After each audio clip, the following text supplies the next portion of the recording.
Okay, today we're going to look at a type of transformation called translations, and there are a few terms that are going to be important to you dealing with translations, and we'll see these in bold right here. Um, what we have with a translation, it's where we move the point or the shape to another place. It has rigid motion, just like reflection. Reflection is one of type of rigid motion. Translation is another type of rigid motion. So what we're going to get is the same shape. Vector is an important term. It has direction and magnitude. The initial point, again, we've talked about that before, and the terminal point. We write these, the notation for that is right here. So for instance, we have point E, which is my initial point.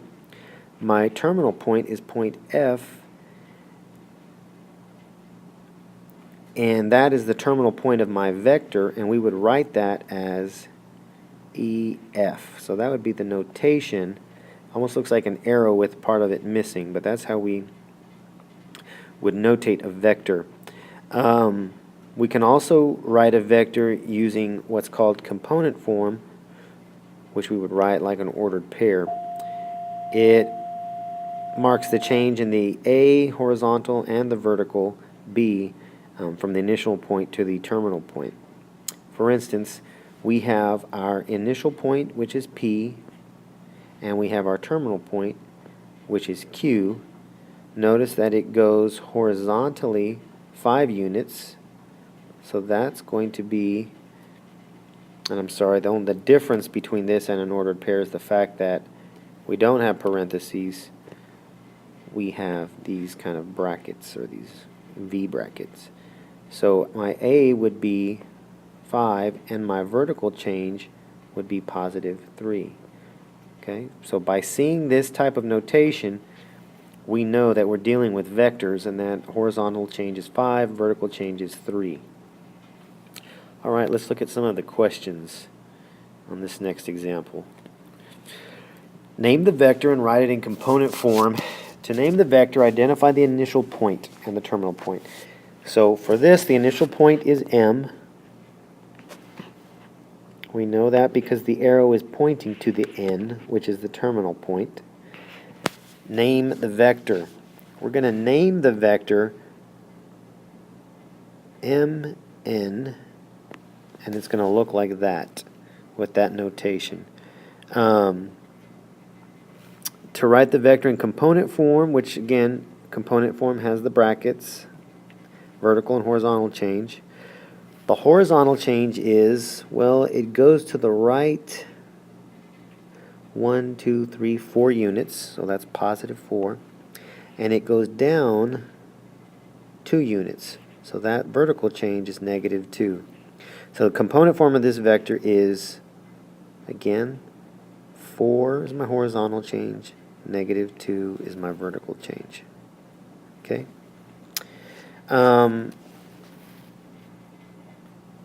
Let's continue looking at the rest of this. Here's a question to think about, 1A right here. Is vector xy the same as vector yx? Do those two mean? Basically, is the order that we write it important? Why or why not? Those two are not vectors, the same vectors, because one, if I had point here, x and y, and I'm talking about vector xy, I'm talking about a vector that goes in that direction that the arrow was pointing. If I'm talking about yx, I'm talking about a vector that goes in that direction. So, are they the same? No. The reason they're not the same, the vectors have different directions. Sorry, can't read that. How is AB, vector AB, different from segment AB? Well, really, all that we just said. Vector AB, that's a vector.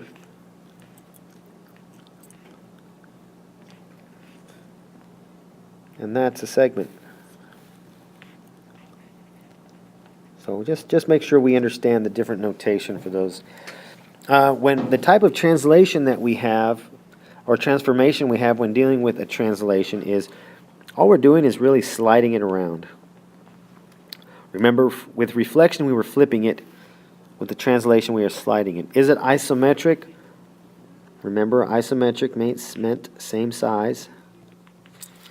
And yes, it is. It maintains rigid motion. Now, glide reflection.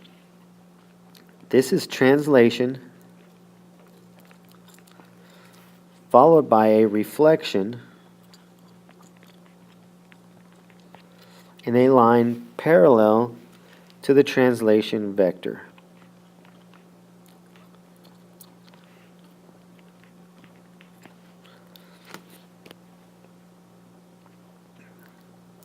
Okay, and we'll talk more about that in a little bit when we look at some examples of glide reflection. Okay, right here, we're going to draw the image of the triangle in translation along -3, 2. That's the vector.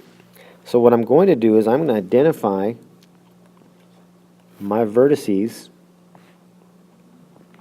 and we're going to move each vertices to a certain point. Now, A says which quadrant to predict which quadrant the image will lie in. Well, think about it. If I've got -3 followed by +2, that means I'm going to the left 3, then I'm going up. That should put us in quadrant 2. Let's check our workout and see if we get that.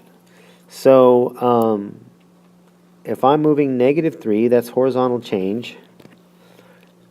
1, 2, 3. And then +2 would be up 2.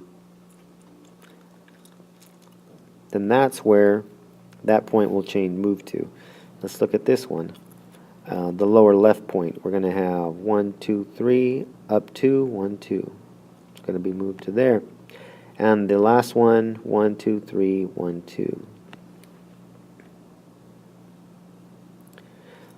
And there you have it. So yes, it is in quadrant 2. The pre-image, and those are the coordinates for the pre-image. So we can list them, or we can count them if it's on a graph. Now, if I have 0, 3, well, I can take my vector and subtract 3 from that, and take +2 to that. So I would have -3, 5. That would be my image, the coordinate for my new image. Notice they're parentheses because that's a point, not the vector. Let's do the next one. 1, -1. Again, we're going to subtract 3 and add 2. So we're going to end up with -2, 1. Ordered pairs. And all we're doing is we're adding the vector, the horizontal change and the vertical change, to my pre-image. And the last one, -1, -1, we would again subtract 3 from my horizontal change and add 2 for my vertical change.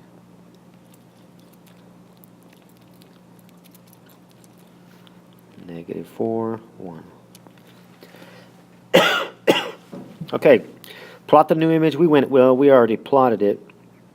Lightly draw segments connecting corresponding points. Here, let's do that. I'll use this yellow color. So basically, we have translated each point, and notice that what we end up with is 3 parallel lines that are the vectors for each of those vertices. What do you notice about them? They're parallel. All right. Looking at the next example. Give an example of a translation that would move the original triangle into quadrant 4. Well, if we had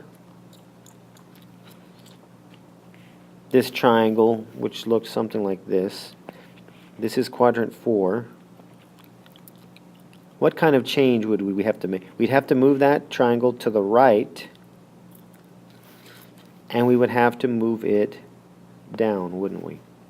So any one that you can come up with, an example for that would be, we'd have to come up with a positive number as my A of my vector, and a negative number as my B. So if I came up with 4, -3, that vector right there would move this triangle into quadrant 4. And the last question of the notes, suppose you translated the original triangle along a -10, -10 vector. Reflect the image across the y-axis. In which image would it lie? Well, let's kind of look at that on a graph, see what that would look like. Let me erase this really quick. And make the triangle a little smaller, just so that we can see it a little bit better. So there's my triangle. My vector is -10, -10. That means it's going to the left 10 and going down 10.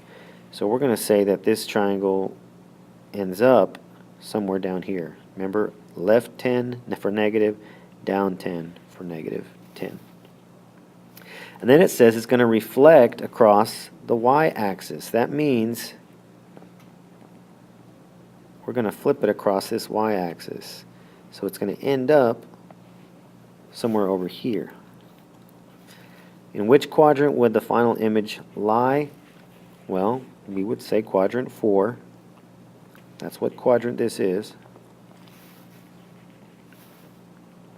And the reason it would be quadrant 4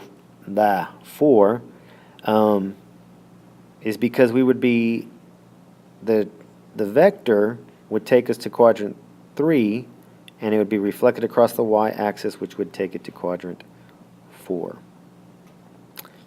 All right, that's all we have for the notes for this lesson on translations. Looking at the homework assignment,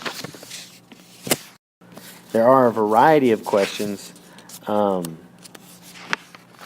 Do your best. Some of them are really there for you to think through. So that's all I got. Good luck.